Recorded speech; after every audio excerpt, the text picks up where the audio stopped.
सुहेल साहब, आप ये बताइएगा कि कौमी असम्बली के हल्का 100 में राना सनाउल्लाह मुस्लिम लीग नून के उम्मीदवार हैं। इस हल्के की इंतखाबी सूरत हाल क्या है?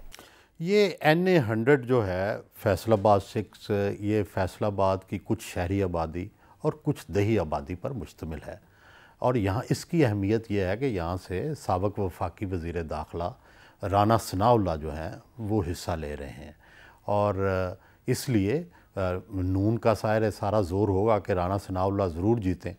दूसरी तरफ यहाँ से तहरीक इंसाफ ने जो सुमेरा निसार जट साहब हैं इनको टिकट दिया है। ये निसार जट साहब की अहलियाँ हैं और इलियास जट की बेटी हैं। यहाँ से निसार जट साहब भी कई दफ़ा जीते हैं, इलियास जट साहब भी जीते थे, और पहले इलियास जट साहब जो थे वो पीपल्स पार्टी में होते थे, और फिर वो बाद में उन्होंने निसार जट साहब जो हैं वो काफ लीग में भी रहे, और निसार जट साहब जो हैं अब वो PTI का हिस्सा हैं, लेकिन इस दफ़ा उनको इजाज़त नहीं मिली कानूनी तौर पर इलेक्शन लड़ने की, तो उनकी वाइफ जो हैं वो इलेक्शन लड़ रही हैं। लेकिन उनके लिए एक प्रॉब्लम ये हो गया है कि उनके ख़ानदान के अंदर से ही बंदेशा फैमिली, ये इलियास जट साहब जो हैं ये बंदेशा फैमिली से हैं, तो बंदेशा फैमिली के अंदर ही इनकी एक कज़न जो है जिनका नाम है सिदरा सईद बंदेशा, ये भी मुकाबले में आ गई हैं। और वो उन्होंने, मैं फ़ेसबुक पे उनको देखता रहता था, तो उन्होंने एक बड़ी बोल्ड लेडी का जो है वो वहाँ पर अपना इमेज बनाया है, क्योंकि इनके भाई जो थे वो मर्डर हो गए थे, तो उन्होंने उनकी जगह, अपने भाई की जगह आवाज़ बुलंद की है अपने ख़ानदान के ही ख़िलाफ़। तो देखना यह है कि इनकी आवाज़ जो है वो कितनी मुअस्सर साबित होती है। पीपल्स पार्टी ने उनको टिकट दे दिया है, सिदरा सईद बंदेशा को।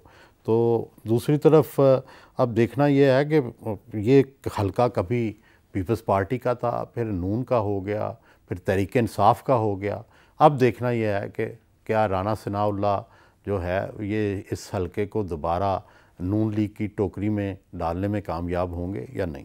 ठीक, सुहेल साहब हमारे साथ ही मौजूद रहिएगा। इरफान कियानी, आपकी तरफ आते हैं। आप ये बताइएगा, राना सनाउल्लाह के हल्के में इंतखाबी गहमा गहमी की क्या सूरत हाल है? क्या कहना है यहाँ पर हल्के के आवाम का?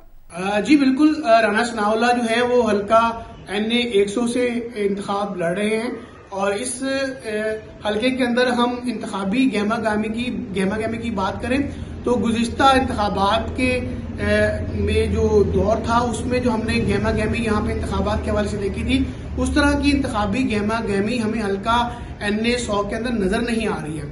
ताहम यहाँ पे ये जरूर देखा जा रहा है कि जो उम्मीदवार हैं वो अपनी पूरी कोशिश कर रहे हैं कि वोटर्स को अपनी तरफ मतवज्जो कर सकें और उनको मोटिवेट कर सकें। उस सिलसिले में जो यहाँ पे राना सनाउल्लाह हैं उनकी इंतखाबी मुहिम भी काफी हद तक मौसर नजर आ रही है, और वो भी डोर टू डोर कैंपेन, और उसके अलावा बाज़ मुकामात पे उन्होंने अवामी इज्तिमात से खिताब भी जो किया है, और अपनी इंतखाबी मुहिम इस तरह से जारी रखी हुई है। सुहेल साहब, कौमी असम्बली के हल्का 104 से साबिक अपोजिशन लीडर राजा रियाज के बेटे मैदान में हैं।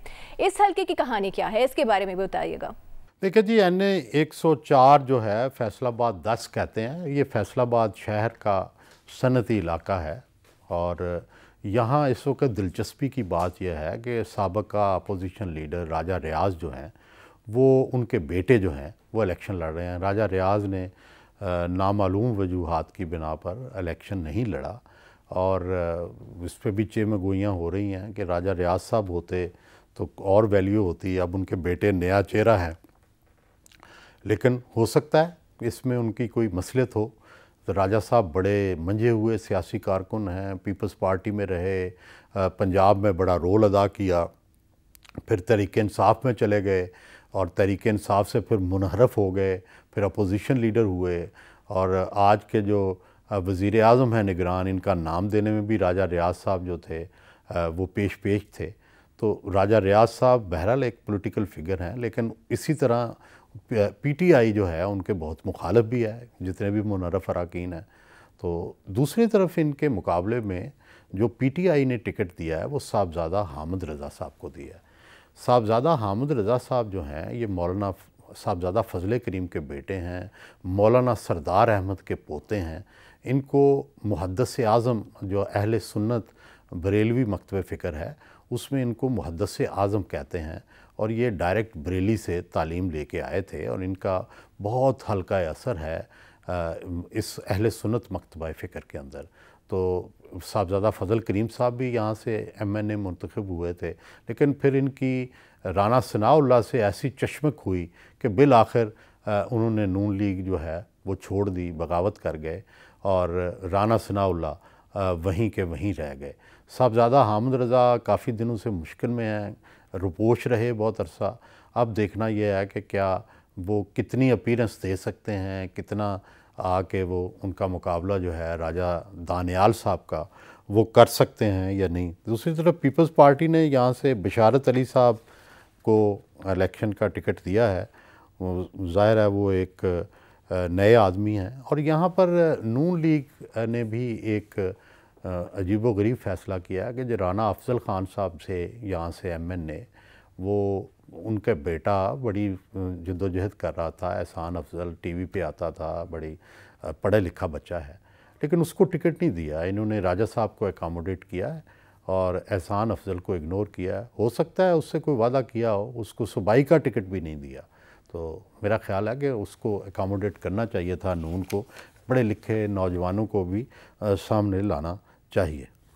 फैसलाबाद में हम चलते हैं अपने नुमाइंदे इरफान कियानी की तरफ। इरफान, हल्का NA 104 में आप क्या माहौल देख रहे हैं? क्या इंतखाबात से कबल कोई सियासी जोड़ तोड़ बनता हुआ नजर आ रहा है? जी, अगर हम फैसलाबाद के जो हल्का NA 104 की सियासी सूरत हाल के बारे में बात करें तो यहाँ पे इस हल्के में थोड़ी सी एक सियासी सूरत हाल यूं भी तब्दील है कि यहाँ पे मुस्लिम लीग नून की जानिब से राजा रियाज अहमद जो है, जो कि पहले पाकिस्तान तहरीक इंसाफ का हिस्सा थे, उनको यहाँ से मुस्लिम लीग नून की जानिब से टिकट दिया गया था।